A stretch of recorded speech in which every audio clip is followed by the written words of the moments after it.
অন্তর্বর্তীকালীন সরকারের প্রধান উপদেষ্টার আহ্বানে বাংলাদেশ জাতীয়তাবাদী দল বিএনপি একটি প্রতিনিধি দল সাক্ষাৎ করে।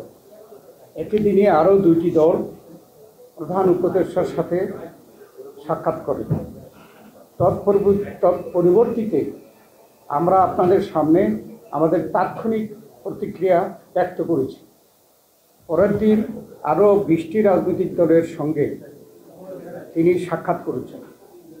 রাজনৈতিক দলসমূহের সাথে মাননীয় প্রধান উপদেষ্টা আলোচনার প্রসঙ্গে তার প্রেস সচিবের মাধ্যমে সরকারের যে বক্তব্য পাওয়া গিয়েছে তাতে জাতীয় সংসদ নির্বাচনের বিষয়ে সুস্পষ্ট কোনো রোড ম্যাপের ঘোষণা না থাকায় আমরা হতাশ হয়েছি।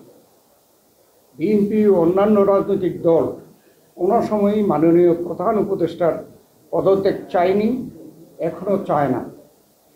কিন্তু আমরা অন্তর্বর্তী সরকারের নেতৃত্বে ডিসেম্বরে 2025-এর মধ্যে একটি সুষ্ঠু নিরপেক্ষ জাতীয় সংসদ নির্বাচনের রোডম্যাপ দাবি করে এসেছি। যেহেতু সংস্কার একটি চলমান প্রক্রিয়া, তাই সংস্কার ও নির্বাচনের প্রক্রিয়া দুটোই একই সাথে চলতে পারে। অতীত ফ্যাসিবাদী শক্তি এবং ব্যক্তির অর্থাৎ দল এবং মানবতা বিরোধী অপরাধে অভিযুক্ত ব্যক্তিদের বিচার প্রক্রিয়া চলমান থাকবে।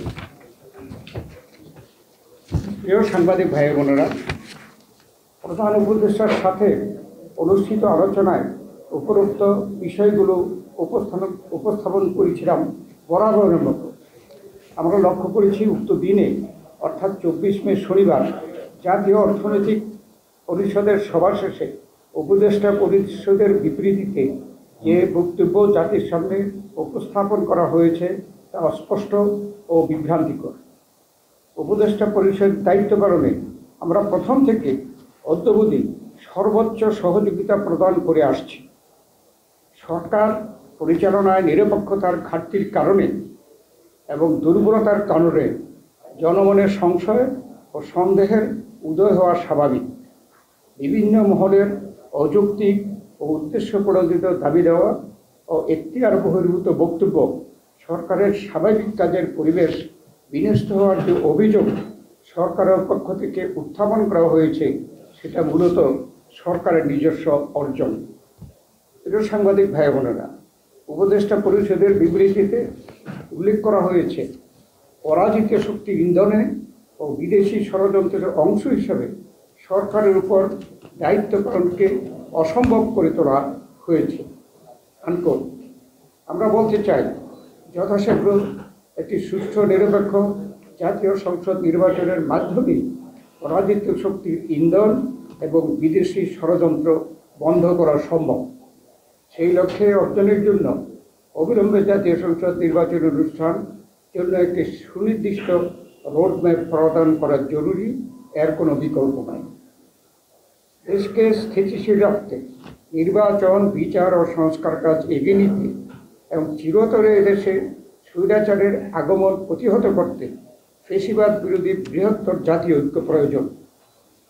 জুলাই ছাত্র ও গণঅভ্যুত্থানের আকাঙ্ক্ষা জনপ্রত্যাশাকে ধারণ করে অতি শীঘ্র রাষ্ট্রের গণতান্ত্রিক রূপান্তরের প্রক্রিয়াকে ত্বরান্বিত করা অত্যন্ত জরুরি। এই লক্ষ্যে আমরা সরকারকে সার্বিক সহযোগিতা প্রদান করে যাচ্ছি। সরকারের সক্রিয়তা, সংস্কার উদ্যোগ, বিচার প্রক্রিয়া, সুষ্ঠু নির্বাচন ও স্বাভাবিক কার্যক্রমকে বাধাগ্রস্ত করে এমন কোনো কর্মকাণ্ডকে আমরা সকল সময় নিরুৎসাহিত করি এবং